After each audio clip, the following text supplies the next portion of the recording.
సప్తవర్ణాల సమ్మేళనం హోళీ. మిఠాయిల్లో రారాజు మన ఆలివ్. అకేషన్ ఏదైనా ఆలివ్ మిఠాయిలతోనే.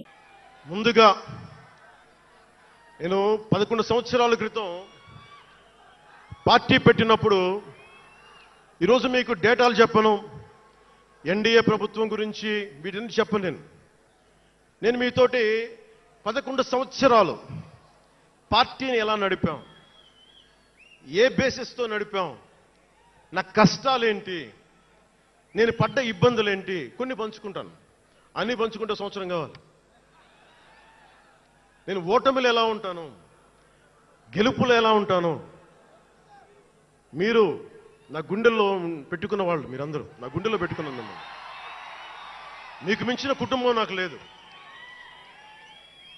అలాంటి నేను 2014లో ఒక్కడనే కూర్చొని జ్వలిస్తూ మదించిపోతూ మన ఆలోచనతో మధిస్తూ ఎలా చెప్పాలి, పెద్ద రాజకీయాల మీద నా చాలా మంది కసరత్తులు చేసిన వాడిని కాదు. 2009లో అప్పుడు రాజకీయ ప్రస్థానం తప్ప. 2003లో నేను మా నాన్నకి చెప్పాను ఫస్ట్. ఈరోజు మా నాన్నగారు లేరు, స్వర్గస్థులయ్యారు. మా నాన్నకి మా అమ్మకి 2003లో చెప్పారు, అమ్మ నేను ఒకరోజు పాలిటిక్స్కి వెళ్తాను. మా అమ్మయ్య మా నాన్నకి నచ్చల మాట. శుభ్రమైన కెరీర్ పెట్టుకొని పిచ్చేంట్రా నీగానే. కానీ నేను చెప్పలేకపోయినా ఆ రోజున. నేను సినిమాలని దృష్టిలో పెట్టుకొని ఎదగలేదు, సమాజాన్ని దేశాన్ని దృష్టిలో పెట్టుకొని ఎదిగాను. సినిమా నాకు ఉపకరణం అయింది కానీ సినిమా నా జీవితం కాలం. చెప్పలేకపోయినా ఆ రోజున. నన్ను చాలామంది, మీరు అందరికీ నాకు గద్దరన్న ఎలా పరిచయం అనుకుంటున్నారు మీరు? రాజకీయాల ద్వారా కాదు. గద్దరన్న ఖుషీ సినిమా చూసి మా అన్నయ్య గారిని పట్టుకొని మా అన్నయ్య గారి దగ్గరికి వచ్చి, మా పెద్దన్నయ్య గారి దగ్గరికి వచ్చి, మీ తమ్ముడిని కలవాల్సిందే నేను. మా అన్నయ్య ఫోన్ చేశారు, అని నేను గద్దర్ గారు కలుస్తారంటాను. నాకు గద్దర్ గారంటే ఇష్టం చిన్నప్పటి నుంచి, మా నాగబాబు గారి దయ వల్ల. సరే కలిస్తే ఆయన ఎంత క్షుణ్ణంగా ఆయన పరిస్థితి చెప్పాడంటే, అరే నువ్వు దేశం కోసం సమాజం కోసం ఆలోచించేవాడివి. నీ ఏ మేరా జహా అనే పాటలో నువ్వు భరతమాతని సంఖ్యలలో బంధించి పెట్టావు కదా, నీ భావం నాకు అర్థమైందిరా అన్నాడు. నువ్వంటే నాకు ఇష్టం రా తమ్మి అని చెప్పి ఆ రోజు నుంచి మాకు స్నేహం. అది నాకు అన్నా తమ్ముడ బంధం అయిందని ఆయన చనిపోయేలోపు. అలాగే 2006లో నేను విపరీతంగా ఒక పిహెచ్డి కోసం ఒక స్కాలర్ ఎలా చదువుతాడో పుస్తకాల మధ్యలో సినిమాలు చేశాను. అందుకే నా సినిమాలు మీకు నచ్చి ఉండకపోవచ్చు ఆ రోజున.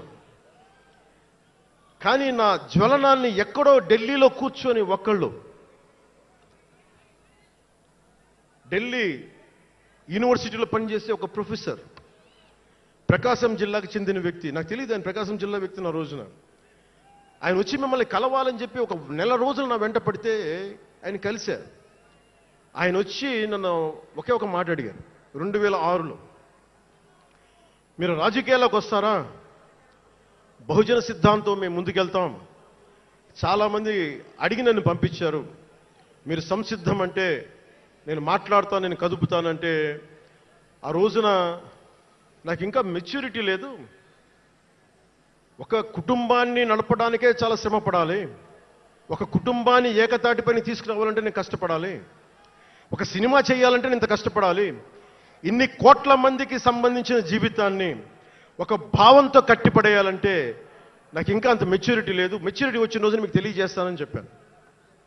ఆ వ్యక్తి అప్పటి నుంచి ఇప్పటిదాకా అరుదుగా అప్పుడప్పుడు కలుస్తూ ఉంటాను. ఈ రోజున హైదరాబాద్ సెంట్రల్ యూనివర్సిటీ ప్రొఫెసర్, మీలో కొంతమందికి తెలిసి ఉండొచ్చు, ప్రొఫెసర్ శ్రీపతి రాముడు గారికి మనస్ఫూర్తిగా నా ధన్యవాదాలు తెలియజేస్తున్నాను. వారిని వేదికపైకి రమ్మని మనస్ఫూర్తిగా కోరుకుంటా ఉన్నాను. ఎందుకంటే మీరు ఓజీ ఓజీ అని అరుస్తూ ఉంటే నన్ను సినిమాల కంటే కూడా సినిమాల్లో ప్రజలకి పనిచేసే మనిషిని చూశారు ఇలాంటి మేధావులందరూ. పోరాట యోధులందరూ. సో నాకు ఎప్పుడు కూడా ఆయన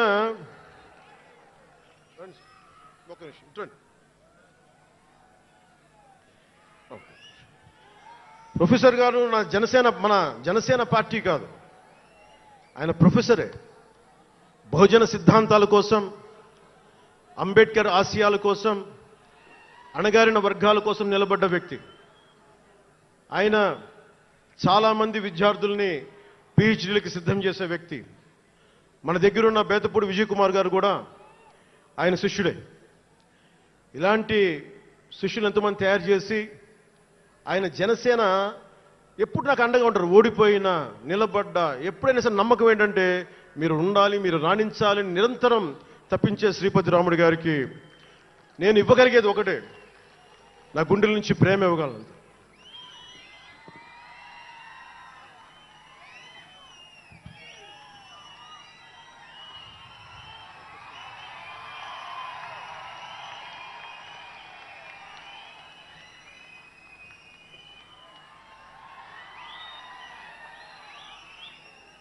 సుమన్ టీవీలో మీ పర్సనల్ అండ్ బిజినెస్ ప్రమోషన్స్ కోసం కింది నెంబర్కి కాంటాక్ట్ చేయండి.